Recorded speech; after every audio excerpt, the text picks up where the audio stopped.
Well, we've seen the growth of an industry in Ireland over the last 6 or 7 years in particular of clamping in private car parks and in public places. It's totally unregulated. There's no rules or regulations.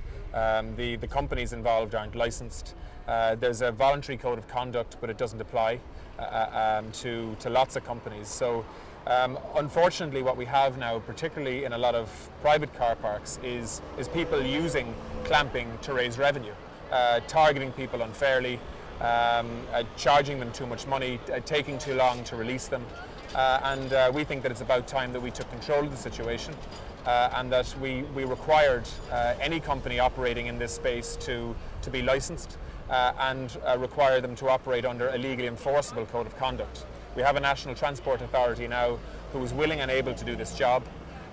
We spoke to them this morning, and so what we're saying is we have a piece of legislation today which we're hoping the government will accept, which will require anybody and everybody operating in the parking enforcement industry to be licensed to do so by the National Transport Authority, and if they're not licensed to do so, we will convict them of a crime.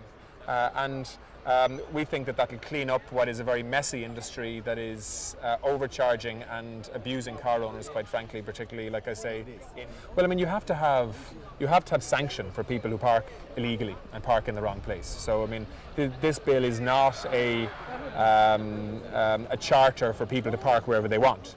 But at the same time, you have to have a balance between an appropriate sanction for parking in the wrong place and ensuring that the consumer or the public isn't being abused within car parks.